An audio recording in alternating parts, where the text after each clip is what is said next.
New court filings in the Daybell Vallow murder case. The prosecutor wants a hearing to discuss the cost of bringing in a sequestered jury versus moving the trial to Ada County. John Pryor, counsel for Chad Daybell, files a voluminous motion asking for a hearing involving a mess Lori Vallow made. Just a reminder that this case is about Tylee and JJ and Tammy, and no legal shenanigans will ever change that.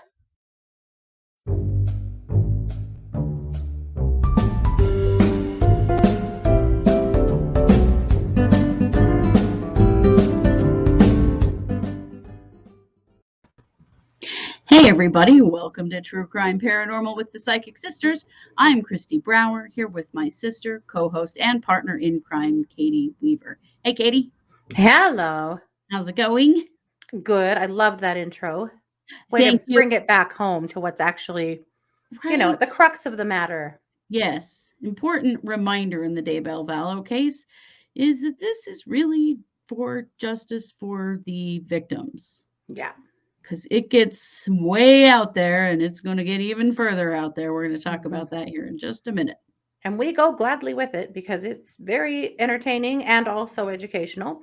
It is. I've learned more about the legal system from this case than I think anything else I've ever done. And being a social worker, sitting in court with people, and that part of it is interesting. And certainly I want to see justice in it. But yeah, sometimes I feel like we got to remember why we're here when it comes to that case.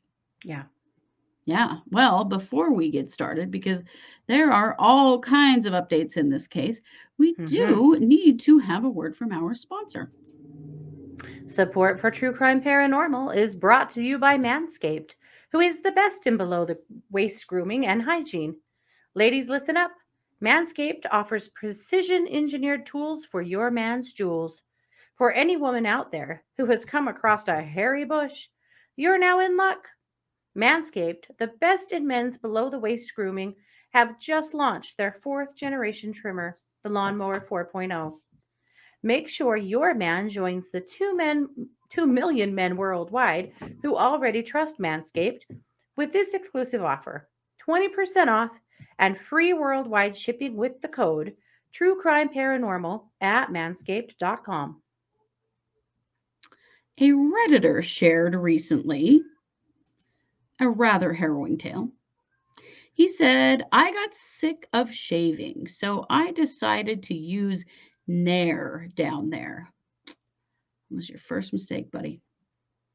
He said, I'm in the shower, having enjoyed some marijuana beforehand, and rubbed the lotion all over my junk. It was a great shower, good steam, and I had a shower beer with me. As you do, I guess. I lost track of time and left the hair remover on for 20 minutes. Had some first-degree burns everywhere. I bet he could have used the Lawnmower 4.0, including light, to get through all that steam in the shower. Great idea. Get 20% off and free shipping with the code TrueCrimeParanormal at manscaped.com. That's 20% off with free shipping at manscaped.com and use the code TrueCrimeParanormal. Experience premium grooming with Manscaped. Haven't we all learned the Nair lesson? Oh, God. Ow! Ow on your legs, okay? And ow in your armpits. Oh. Yeah. So any other more sensitive areas? Stupid. Yeah. So highly not recommended. No, not at all. Not at all. However, we have some other interesting news to share. So why don't you tell us a little bit about what the prosecutors in the Vallow Daybell case have filed? Okay. So you'll remember that a couple of weeks ago, we live streamed a hearing. You probably can't forget it, but it was a belligerent turd circus, as usual. Yes, it was. That is definitely what it was.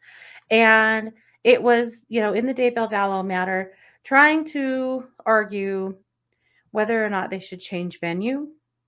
And at that time, the prosecutor had been kind of throwing around the idea that what if we don't change venue and we do sequester here in Fremont County?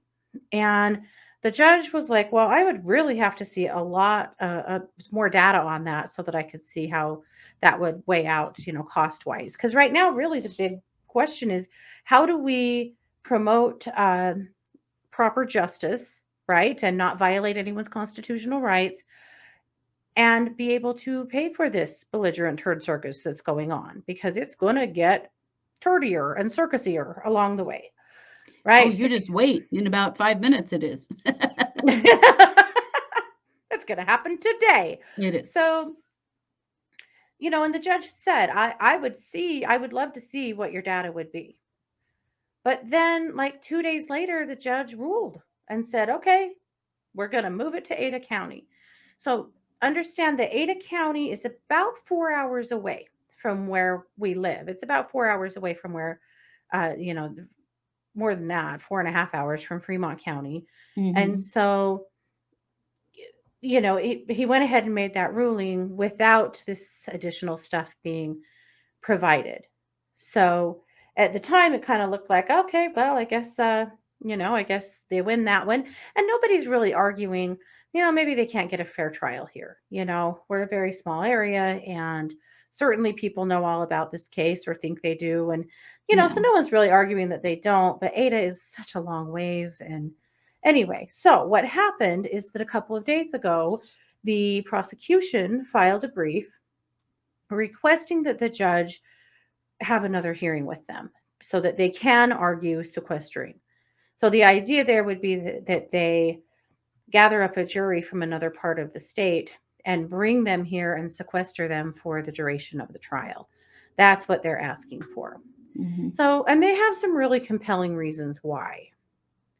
So basically, they plead their case as to why they feel like the judge should give them an opportunity to argue this and to present their information. Part of it is because they wanted to argue on this, and Pryor had a fit about it Oh, because yeah. he said that he wasn't given enough time to prepare for those kinds of arguments, and he probably wasn't. So it's all fine. I mean, this is just Well, it's and a part of the apparently court. it is. Well, and apparently you have to have a change of venue in order to bring a jury in from outside anyway. So this would Hmm. have had to happen first. Yeah. So So we're just really marching it's along the process. Yeah. yeah. So, at any rate, so they're saying, you did say that you wanted to see this stuff, and we believe that we should have the right to argue about it. So, some of their arguments I think are really interesting and compelling. So, they're saying, A, because of the jurisdiction and criminal behavior in Madison, Madison is sharing the costs of the prosecution. Thus, both Fremont and Madison would be impacted, as well as municipalities within their boundaries, were this to be moved.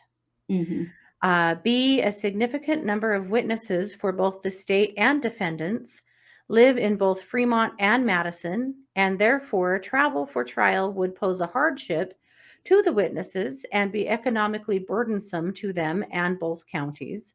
Excellent point, I think. Mhm. C, true crime podcasters Katie and Christy. Oh, wait, no, I'm sorry. No, we're not in here. We're We're not. not in here. We're never in here. It's fine. No. We don't want to be. It's good. Mm-mm. It's all good. C,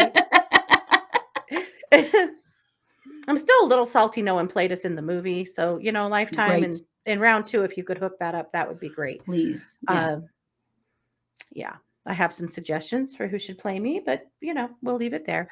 And court personnel, including the judge, potentially a court reporter, potentially a court clerk, and any other necessary personnel that live in or near the 7th Judicial District would be required to be housed in Ada for the duration of the trial. Therefore, it would pose a hardship to those personnel, their respective offices, and be economically burdensome to one or both counties. Mhm. D, many necessary witnesses are law enforcement and agency personnel who live and work in Fremont and Madison. Requiring them to travel for an extended trial will necessitate expenses to be paid by Fremont, Madison, and the city of Rexburg. In addition, requiring the witnesses to travel for the duration of this trial will leave their respective employers without a full workforce. I don't know what Rexburg will do without a full police department. We are teeming with crime.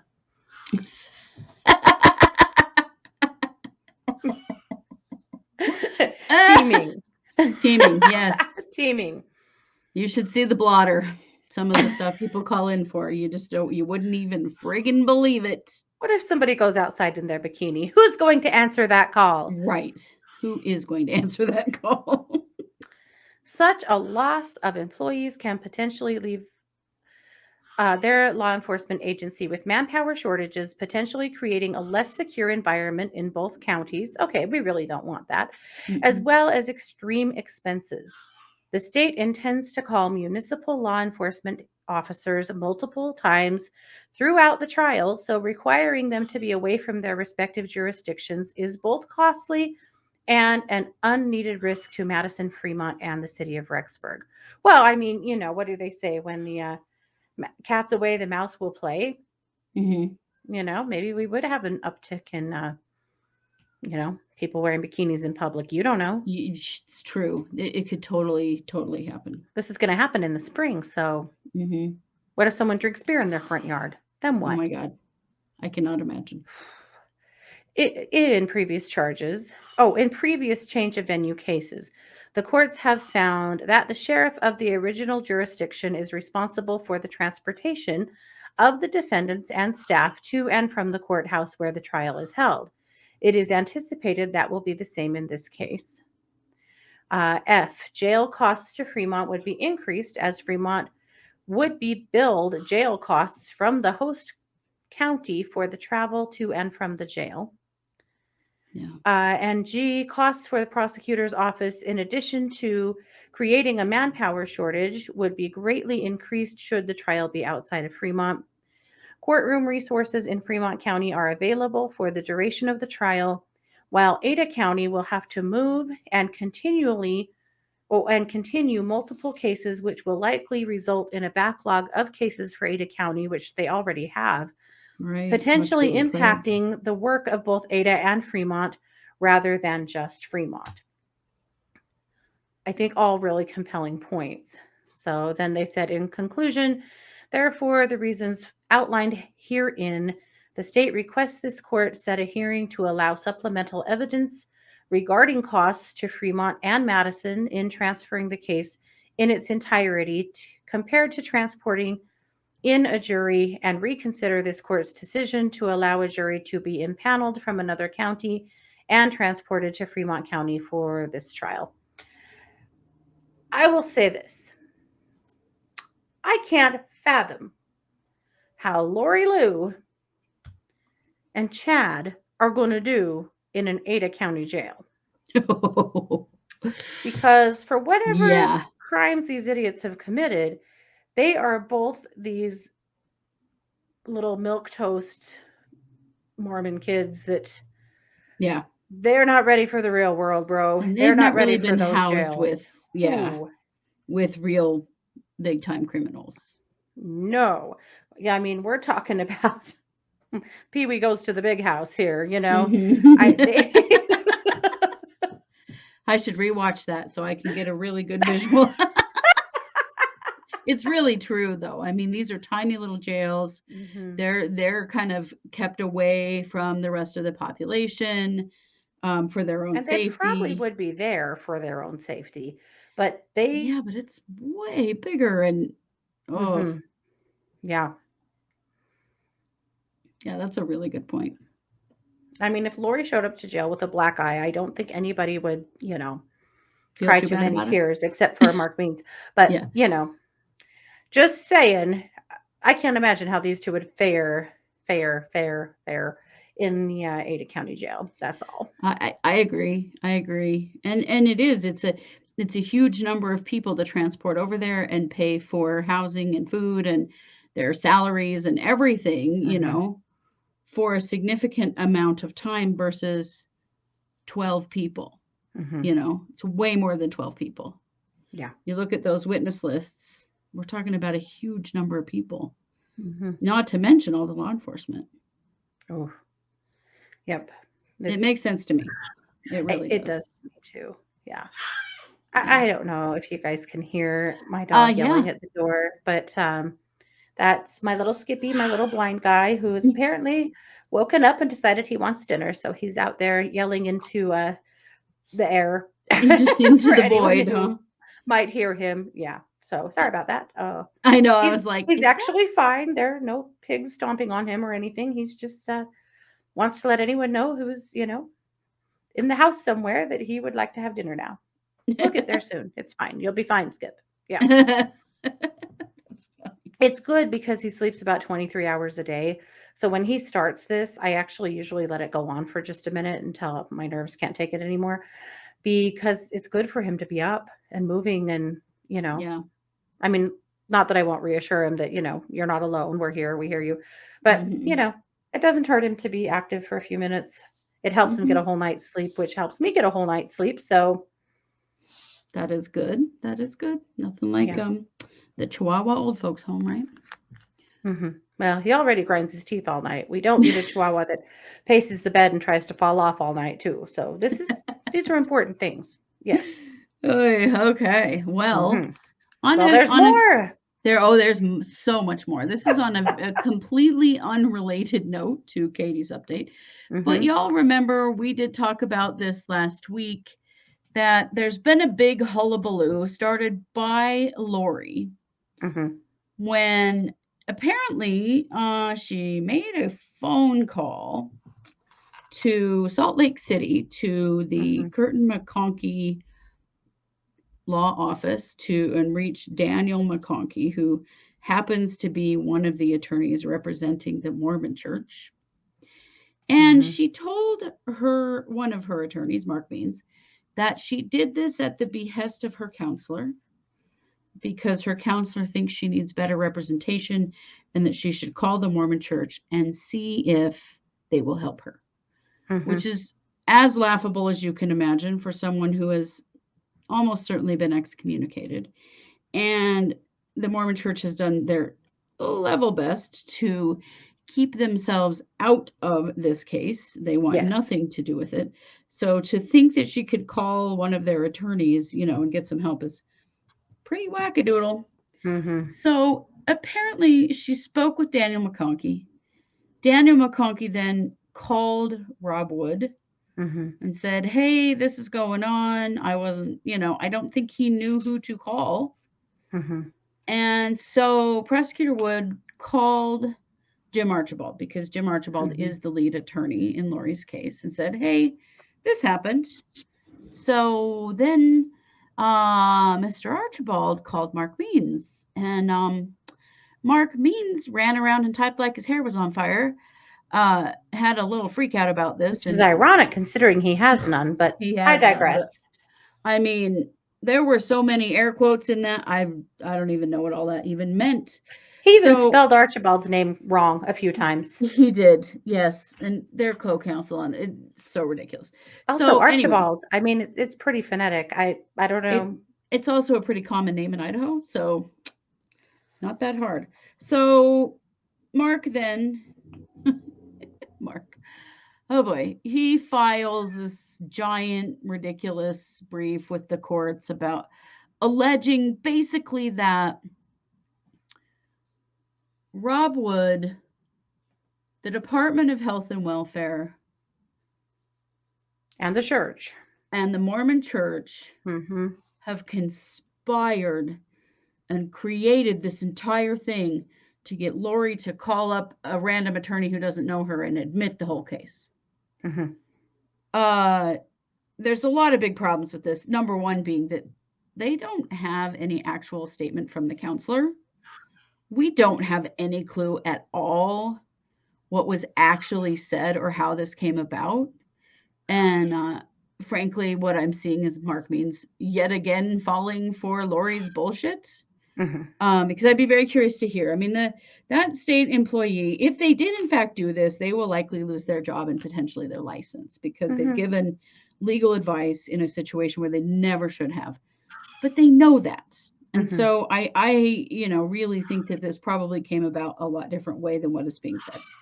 So anyway, all that happened. Well, then John Pryor, who is the attorney for Chad Daybell, got a hold of this information, and he clutched his pearls so hard that they just shattered into a million pieces. And then he scattered all over the office floor. They did, and then he he filed a voluminous brief. I'm going to tell you about it. I'm not going to read it all to you. It is 22 pages long. It is redonkulous in some ways. In other ways, I will admit that, and I don't think I've ever said this before, that the general point I agree with him, and that is that this situation needs to be very thoroughly investigated, and that all parties involved need to be privy to that investigation. There needs to be a hearing over this. They need to be able to talk to everyone involved and find out what really freaking happened here and how it happened. No qualms whatsoever about that. Definitely. However, this has turned into a huge finger-pointing argument over who's at fault. And yet again, poor Prosecutor Wood is taking the heat because, he stupidly answered the phone at his office. I don't know. That this is prosecutorial misconduct and this is tampering with her case and blah, blah, blah, blah, blah, except that she's the one that made the phone call. And, this guy was just looking for, hey, can you maybe let her attorney know this is happening? Because I think he didn't know who to call. Also, there's actually no evidence that she spoke to McConkey. Right. We don't know if McConkey's office only acknowledges that she called their office and that they told her that they could not give her any legal advice and that if she had concerns that she should contact the Idaho Bar. Right. Yes, exactly. Or talk to her lawyer. That's all they're acknowledging. They're not even acknowledging that she talked to McConkey himself. Right. Right. And so, really what we're seeing here is Mark Means fall hook, line, and sinker for this story. And now we're also seeing John Pryor do the same. So one thing that I find very interesting through this entire brief is yet again, John Pryor refers to Lori as Lori Vallow, which I think is so ridiculous considering that she is literally married to his client whose last name is Daybell. He knows her name is Daybell. But they've requested in court for her to please be referred to as Lori Daybell. The level of petty here is off the charts. It really is, because you'd think that the attorney for her husband could get her name right. Anyway, so... Well, he doesn't want to. This is on purpose. No, he definitely doesn't. Continually trying to create distance between the two of them. So he, lays out this entire stupid situation, and he's saying that this impacts Mr. Daybell because they are currently co-defendants in this case. He implies a lot of things that we don't know if they're true or not. Right. One thing that he said that I find really funny is how a state hospital employee knew that an attorney in private practice in Utah served as legal counsel for the LDS Church. Are you freaking kidding me? Like, it's very well known that Curtin McConkey represent the Mormon Church. But that's also, not a secret. Google is free as hell and easy to use. Right. That's what I did. And it didn't take much to solve the mystery. If you read any article about the Mormon Church in the Salt Lake Tribune, which I have many, their attorneys' offices are quoted all the time. Like this is not unusual information. He's making it out like they must have been researching this. No, I bet they weren't. I bet they just knew because it is quite common knowledge. Well, Lori may very well have known that. I mean, yes, she may have. Likely she knew that herself and that the counselor didn't tell her anything. Yeah. It's likely she knew that herself and that she said, I think I should contact them. And it's also possible that the counselor said, maybe you should. If you feel like that's what you should do, maybe you should. Because again, she has autonomy, Well, and she does. Yeah. Anyway, we don't know. Yeah, we don't know. And the problem here is that all we know at this point is what Lori reported to Mark, who reported it to, well, yeah, who, Mm-hmm. it's a whole big like telephone game Mm-hmm. at this point, and we don't actually know No, what we what was know said. is that Lori polished up the old golden vagina and shined it on Mark, and he was Yes. blinded by the light and went Yes. crazy. Exactly. And Exactly. that's what Because we know. he's got his feelings hurt, really, Mm-hmm. is what this is. Mm-hmm. Because this all came about after watching the change of venue hearing with the counselor. Mm-hmm. And, it could have easily come from, I don't know if my attorney is doing the right thing for me. Mm-hmm. We don't know. Mm-hmm. But implying that this is some kind of conspiracy is the dumbest thing I've ever heard in my life. Also, blaming Prosecutor Wood for prosecutorial misconduct and all this stuff that he did because he just answered the friggin' phone, like Lori created this entire problem. And I bet that it's really not even a problem at all. Mm-hmm. When it gets in front of a judge, Mm-hmm. I think that a lot of the allegations are going to just be like, whatever. Mm-hmm. But I mean, the reality is that, yes, we need to figure out how this happened and what did happen because, we don't want anybody's rights violated. No. We don't want anybody's constitutional rights violated. We don't want any of these things to happen. Mm-hmm. But I think we need to lay the responsibility for what's happened at the feet of the person who started this whole thing, and that's Lori. Mm-hmm. Yep. Because she started it. Well, it also begs the question, does Lori's attorney think she's incompetent? Right. Because if she's incompetent, why would he believe any of this and Right. throw his whole legal career on the floor for it? Exactly. Why? There's a big question there. Like what, you can't have it both ways. Yeah. There's also a big argument in here that the hearing to discuss this should not be sealed. Mm-hmm. And that's just the prosecutor keeping it out of the, keeping the public blind about this. Mm-hmm. But then you also have the problem that someone leaked this whole situation to court TV. Mark means. Mm-hmm. I mean, come on. Mark has been leaking things out into the press all along in this case. Yeah. And so Pryor is super mad about that, but then also wants the hearing to be public. Like you can't have it both ways. Right. Either you want things to be public or you don't. Right. And the prosecutors involved in the case did put out a public statement basically saying, we're going to be dealing with this behind closed doors because this affects people's, her HIPAA rights. And, we don't want to, be messing with anybody's legal rights. And Pryor is attacking them for that.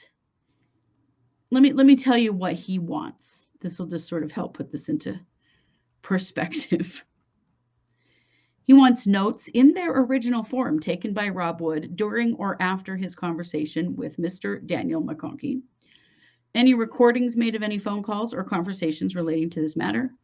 A list containing the date, time, and subject matter of any and all phone calls, video calls, or in-person conversations, which included any member of the prosecution team and any person employed or contracting with the Idaho Department of Health and Welfare, included but not limited to NS, which is apparently the initials of the clinician that Lori sees, a list of all parties to each, and the length of each call or conversation. A list containing the date, time, and subject matter of any and all phone calls, video calls, or in-person conversations, which included any member of the prosecution and Mr. McConkey. A list of all parties to each and the length of each call or conversation. A copy of each phone record of the prosecution showing the time and date of each call.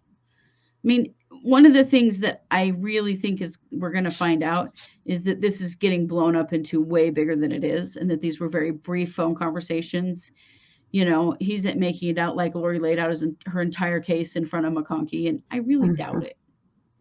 I don't think McConkey would have allowed it. No, that's the thing. You go check out Curtin McConkey. Go look at their website. Yeah, they're very professional. At their accolades and their professionalism. They're not going to let something stupid go down and them get roped into it. They're not. And of course they know who Lori Vallow is. I mean, let's just get real. They know who she is. Of course they Everybody do. knows who she is, Well, they know who she is for lots of reasons. Of You bet course. they do.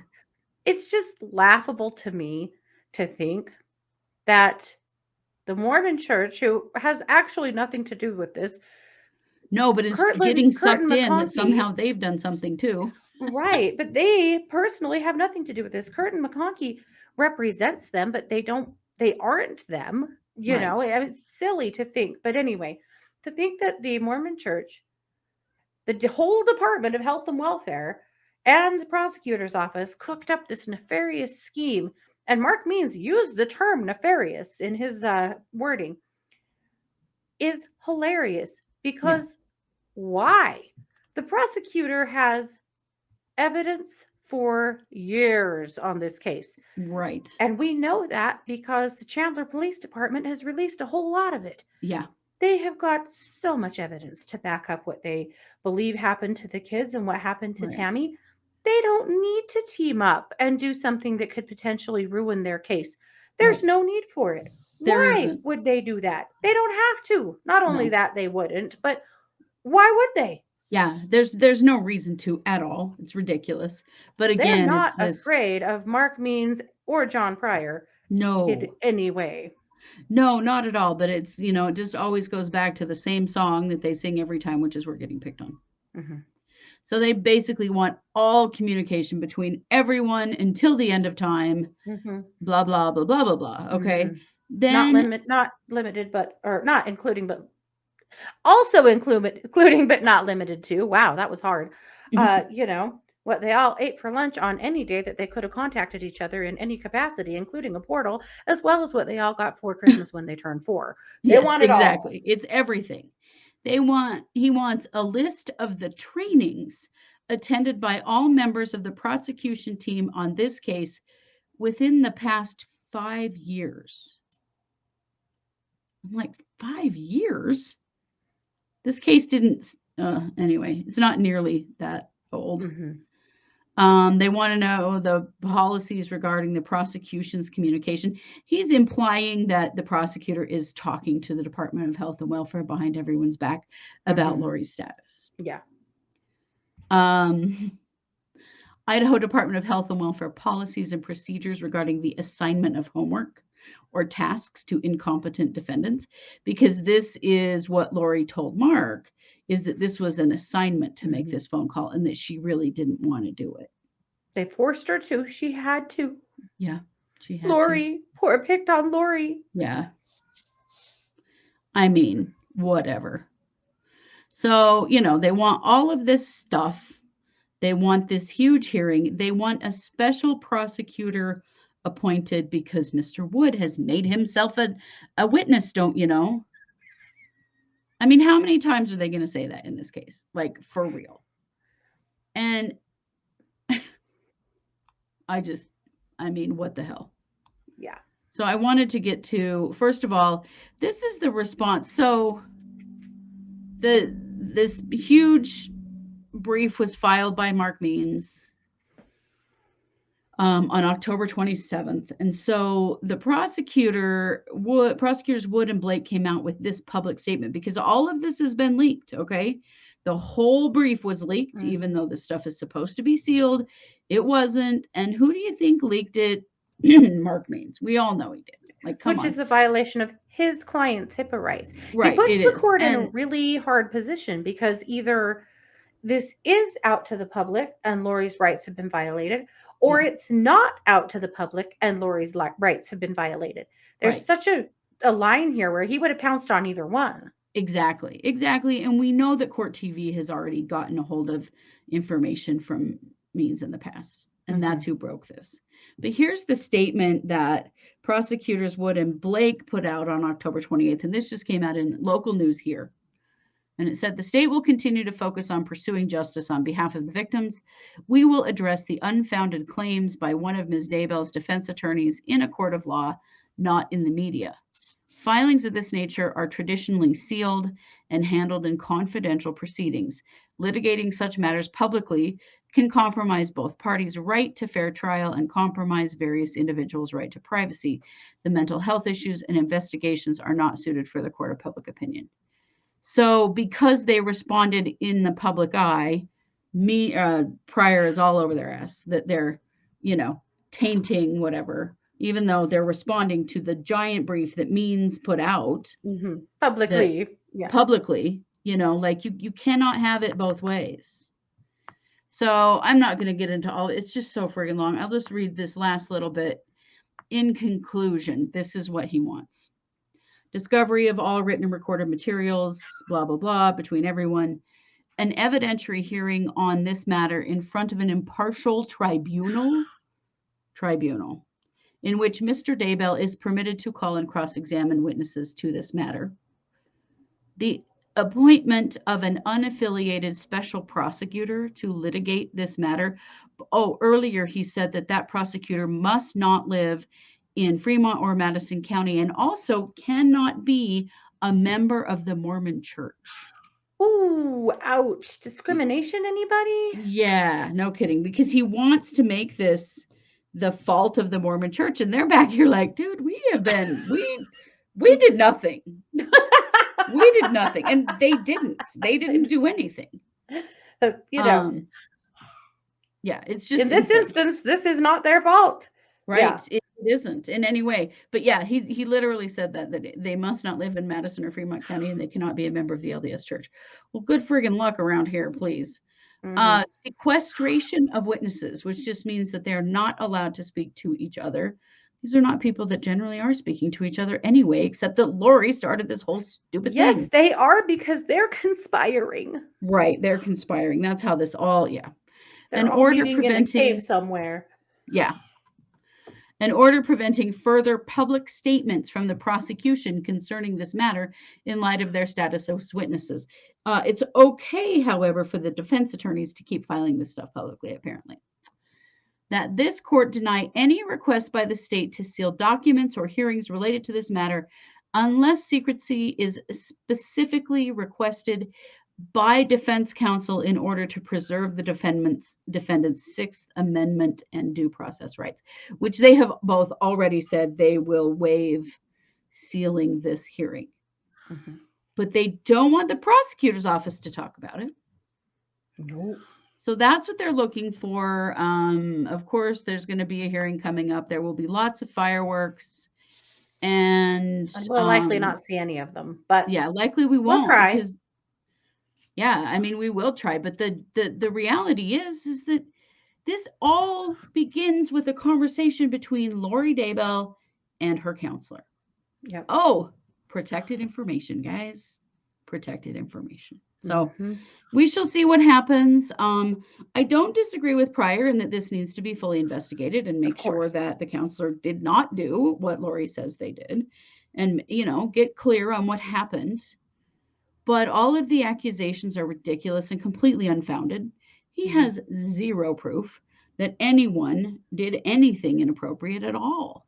They're all just responding to the fact that Lori started this stupid thing in the first place.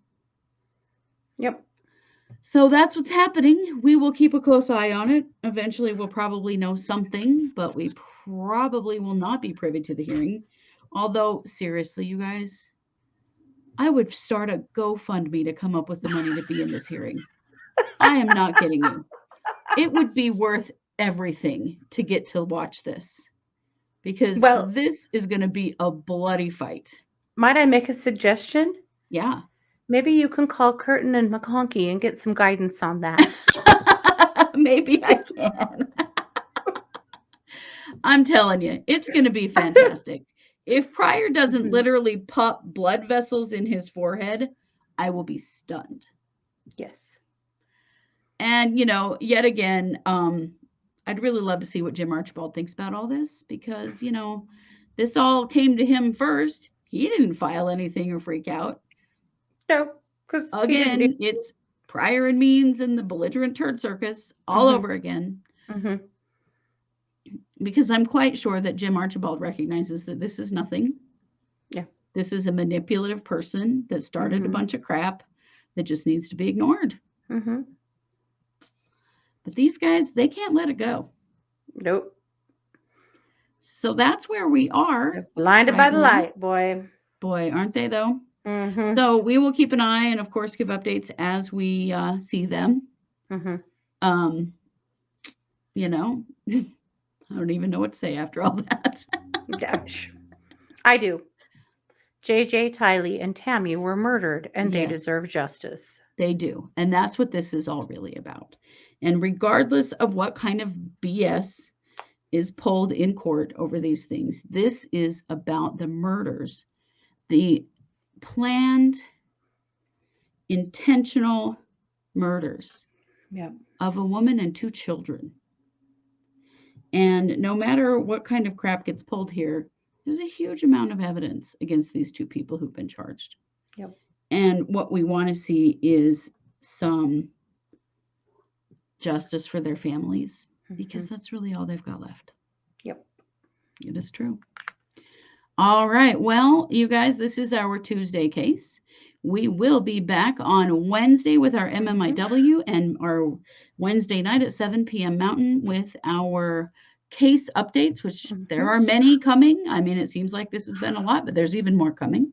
Yes. And we will pass that all along to you. We'll be here on Thursday at 7 p.m. Mountain for the Psychic Hour as well. You so bet.